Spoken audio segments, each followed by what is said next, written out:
Welcome to an incredible video where I'm going to teach you 5 brutal traps in the King's Gambit. The King's Gambit is this move: e4, e5, f4. Check out how unusual this move is. You're going to be amazed by the checkmates we have in this variation. Notice that this variation isn't very popular, but even elite players with over 2500 elo win with this gambit. Notice that this first trap I'm going to show you comes from a game between a 2500 and a 2600, and the higher rated player falls into the trap. You're gonna see that it's spectacular. So, chess teacher, what happens when they take this pawn here? Well, the first trap happens precisely when they accept this gambit. We'll calmly play knight to f3, and notice that this move stopped being played, so to speak. Why? Because black had a brutal plan, which was to push this pawn to g5, defended by the queen, and threatening g4 to drive away the knight, and then bring the queen over here to give a check. Therefore, white often stopped playing the King's Gambit because of this idea. But the thing is, here we have a spectacular trap. We'll bring out the other knight. Notice that it seems like we're not threatening anything. And we're allowing black to carry out their plan, and push their pawn to g4 without any problem. But here, we're going to continue with our trap. They're attacking this knight, so we're going to pull it back right here to e5. And it's true that we're giving up the best square for the queen to check us, and it looks like black has won anyway here. But actually, we have a super powerful resource. Let's take a moment to analyze this situation. Black has a brutal attack. Look, they're checking our king. Obviously, we don't want to move it, because if we do, we're left in a terrible position. Plus, we lose castling rights, block our bishop, block our queen, and lose all attacking chances. And the other move, which would be g3, also seems very disastrous, because after the exchanges, notice that we couldn't recapture since we'd lose the rook. And we also couldn't just do nothing, because on the next move, they push the pawn, giving a discovered check. And they capture the rook, promoting to an extra queen. So here, after playing g3, it seems like we're completely lost. But that's not the case. We're going to play g3, and after our opponent captures, we have a little trick that's not so little. You're gonna love it. It's queen takes pawn. Let's analyze this queen takes pawn move. What happens if black accepts the queen exchange? Well, then we'd be left with a super advantageous position. Advantageous. Luck. Now, besides having good development, we have both knights active, we can castle long, and all the dangers would be gone. But of course, what happens then? Here, white doesn't have to exchange queens. They can say, wait, I have a spectacular idea here. Just look at this. It's spectacular. Why? Because they sacrifice the queen with this move. Sorry, it's actually like this. I know I'll see comments from everyone saying I had it the other way around. So I'll set it up correctly now. They have this spectacular move, a discovered check, sacrificing the queen. And what's black's idea? That after capturing the queen, they get it back by taking the rook. So they end up with a clean extra rook. Notice that here it looks like black is completely winning, but that's not the case. The ones who are actually completely winning are us. Here, the star move is the following. Queen to h5. A simple queen move, which threatens a completely unstoppable checkmate. Notice that now we're threatening checkmate with both the knight and the queen, and black can't do anything to stop it. It seems like the only defensive move is this one here, but with a move as simple as d4, we'd be threatening bishop takes knight, and this knight is going to fall on the next move, with no one left to defend this square. Therefore, this move doesn't work. In the game between the two grandmasters, bishop to e7 was played. Why was bishop to e7 played? Because, let's see, if we capture with the queen now, the king would escape this way, and notice that there's no possible follow-up. What happens here is that we shouldn't capture with the queen, but instead play the brilliant move, knight takes pawn, knight takes f7, threatening extremely dangerous discovered attacks with the knight. What happens here is that black still thought they could save themselves with this move. Notice that now they're attacking our queen. If we moved her, say, here, they'd take our knight. And we'd be down a rook and a knight, so we'd be completely lost. But, as I said, we win with this double discovered check. You see, we're giving check with the queen, check with the knight, when there's a double check. The only solution is to move the king. Why? Because you can't block or capture both checks at the same time. So you have to move to one of two squares, this one or this one. If he comes here, checkmate. And if he comes here, the checkmate is spectacular. We sacrifice the queen for the second time in this game. We bring her in here, and when they capture her with the rook or the knight, it's checkmate. Notice that if they take her with the knight, the spectacular checkmate also happens. Why? Because we've trapped the king among his own pieces, and now, just with the knight, we deliver checkmate. And this was only the first trap. I hope you're loving this. Leave me a big like, and let's go for the second one, which is just as spectacular, or even more so. This trap in the King's Gambit, I call it the rebellious child, the rebellious kid who doesn't listen to his mother. You'll see, everything black threatens, white just ignores completely. It's a very calm-looking approach from white, but in reality, it's very aggressive. Now let's look at this second variation, which also happens when they take the pawn. We'll stick to the same plan of developing the knight, and as you know, black's best move seems to be g5 to threaten g4. Here, instead of developing the knight like before, we'll place the bishop on c4. It seems like a slightly more aggressive move. Why is that? Because it's threatening the f7 square, which is a very key point. Now this is where things get interesting. When they play g4, threatening the knight, what would the rebellious kid say? Go ahead, take my knight. I don't care. I'm going to castle. I don't care if you take my knight. We give away the knight. So what happens when they take it? They're threatening to break our castling. Go ahead. We don't care. The kid would say, let's bring our knight out this way. And when they break our castling, threatening the rook, it looks like we're forced to capture, because otherwise they'll take our rook. But no, none of that. What we're going to do is give away the bishop here. Careful, because we give a check.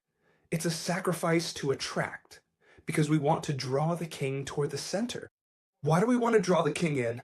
And why are we giving away so many pieces? Well, we can afford to do it for a simple reason. We have much better development than black.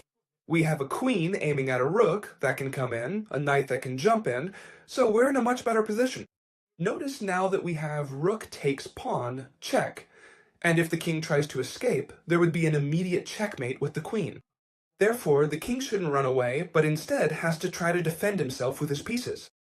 When he defends with the knight, we have a brutal move, which is this one right here. We'll push the pawn to e5, attacking this pinned knight that can't move. And we'd be threatening to bring in the rook and then the queen with drastic consequences. Therefore, they have to defend the knight so that if we capture it, at least they can defend themselves. Alright, here instead of capturing the knight, we're going to take advantage of the pin we've created with the rook to place our queen here, giving a check, bringing our queen into the attack. Notice that it can't be captured, as I mentioned, because the knight is pinned by our rook. This king obviously has to move, and now here we're going to take this knight with the pawn. At least we recover a piece. Now we're only down one piece here. Notice that black couldn't capture because we would come in with the knight and we'd be winning on the next move anyway. So this bishop has to move away. What black does is move the bishop away, and at the same time they attack our rook. But notice that here, instead of moving the rook away, we subtly give this check with the queen. The king can't come here because there would be a spectacular checkmate on the next move. He has to try to escape to the other side. And notice that here we push the pawn, and when the king escapes, checkmate with the knight on d5. Spectacular checkmate. Notice that here, the king can't go here because of the pawn. Here is the queen, here is the rook, and here is the queen again. And this pawn is defended by the rook. So it's a spectacular checkmate. The checkmate I like to call the rebel child mate. Many players, knowing that this gambit is so dangerous, decide not to accept it here. They don't take this pawn, which seems so poisoned. Here, many players play d6, or even knight f6 first. Sorry, knight c6 first. Thank you. Defending this pawn that we're attacking. Take a look at this game because it was played with the black pieces by a grandmaster with over 2400 elo. That is to say, these traps aren't just for beginners. They work for everyone. If a player with over 2400 elo can fall for it, anyone can. Notice that here we would normally continue with knight to f3. We're attacking this pawn with two pieces, so black has to defend it with two pieces as well. Bishop to c4, we keep developing, just normal development. Knight to f6, which is what anyone would do. Knight to c3. Here they could continue with bishop to e7, white castles, and here the best move would be bringing the bishop over here, although we're not sure if that's such a good idea because we're going to punish it. Notice that this bishop is threatening a pretty powerful threat. It's threatening to bring the knight in very strongly. Sorry.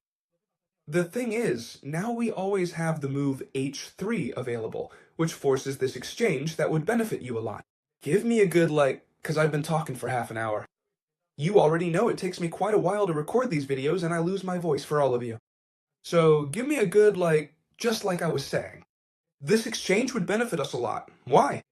Because we would be getting rid of this really good bishop from our opponent and putting our queen on the attack. So here, we're going to set the trap with d3 and let them play their game. Notice that this threat is pretty strong. Right now, what are they threatening us with, Chistica? Well, for example, knight takes knight. And we would have to capture with the pawn and open up the castling. Why? Because if we capture with the rook or the queen, they would take it with the bishop. But notice that here, as always, on this channel, we have an ace up our sleeve. And this ace is first to take here, pawn takes pawn. Take the pawn on e5. Notice that black will think, well, I'll recapture and keep making the same threat. Yes, it's true, you keep making the same threat, but I have an even stronger threat. First, I temporarily sacrifice the bishop. A sacrifice of attraction, but as I said, it's only temporary. Why? Because when they take our bishop, we have this wonderful move. Knight takes e5. Check. And we're also threatening this bishop with two pieces, the knight and the queen. So it's only defended by one piece. We would win the bishop when the king moves out of check. We take here, and look, let's evaluate the position for a moment. We are left with castling, better development, and two extra pawns. So here, black will often think that the only way to try to balance this position is to capture this knight. Why? Because after capturing this pawn with the queen, it becomes completely unprotected and they can recover a pawn. And at least now they would only be down one pawn. But if they do this, watch out, because checkmate is coming on the next move. In other words, they're making the situation even worse. Queen to e6, checkmate. Spectacular. I would dare to say that this is the checkmate and the trap, the most spectacular one in the whole video. While it's true that this also comes from the reused King's Gambit, meaning playing d6 or knight to f6, and in the same line as before, this one is definitely more spectacular than all the previous ones. Plus, it was played in a blindfold game, meaning both players couldn't look at the board. Notice here that we'll continue with the same line as before. For example, knight to c3, knight to f6, bishop to c4, bishop to e7, d3, bishop here, castling. Notice that we're in the same line as before. In the previous game, knight to d5 was played here, which seemed like a very good move, but we've already seen that it wasn't at all. Surely here the black pieces already knew that this move was a real disaster, and played a move that seemed much better, bringing the knight over via h5. Notice that this knight is threatening this square. We're trying to force them to make this advance here, so we can capture here under better conditions without them having the pawn to recapture and win material or something like that. And of course, we're also threatening to take here. But here, obviously, as always, we have an ace up our sleeve. And it's the same as before, capturing this pawn. Notice that before this knight was here and couldn't recapture. But now, instead of recapturing with the pawn, they can recapture with the knight. And they're still putting a lot of pressure on these squares here, especially on the f3 square where the knight is. But we, as always, have a brilliant move. In this case, what is it? Well, it's to sacrifice the queen with knight takes knight. Notice that we're completely giving away the queen. Here it might seem, no, come on, Gesture, but here it's very clear that we have checkmate. Notice that delivering checkmate is very difficult. Above all, pay close attention now, because giving checkmate here is extremely complicated. We have to be well prepared, okay? Bishop takes pawn, check. The king is forced to come here. Notice that many of you will say, yes, here's where you deliver checkmate, but you won't know how to do it. Be careful, it's very tricky. The continuation is as follows. Write this down. Bishop takes knight, discovered check. To block this check, black has a very logical move, which is to interpose the bishop between the check and the rook. But here we have the brutal sacrifice of the rook. Rook takes bishop. Notice that now it might seem normal to capture with the queen, but after this check, we would win back the queen. And then not only would we recover the queen, but with the knight we'd be defending this bishop, and we'd be left with a truly spectacular advantage. Therefore, you can't recapture with the queen. You have to recapture with the pawn. After recapturing with the pawn, we're leaving a spectacular opening here for the bishop to come in through this spot. Look, let's see. Here it couldn't come because that would be checkmate. So where does it have to go? The only move is to come over here. Now, how do we continue this checkmate? Well, by bringing in the other knight that we're missing. Notice that this mate looks a lot like the legal's mate. The only square to escape is this one here. And notice that now we're going to keep pressing with this check right here. They're going to take our knight, and you might say, how do we finish the checkmate here? If black can escape in every direction, well, notice that here the star move is c3. c3, and we're threatening. This unstoppable checkmate. Who can stop the bishop from coming here? Absolutely no one. Notice that it's black's turn to play. Do whatever you want, because on the next move, I'm coming here with the bishop. No matter what you do, whether you put the queen here, put the rook here, move this pawn, whatever you do, I'm bringing this bishop here. Checkmate. Notice that it was extremely hard to finish off, but if you memorize it, this trap is absolutely incredible. Alright, now let's move on to the next spectacular trap.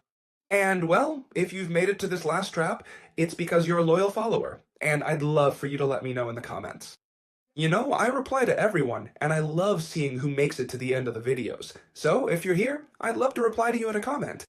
Let's see that in this, also very spectacular trap, we're playing with the accepted gambit.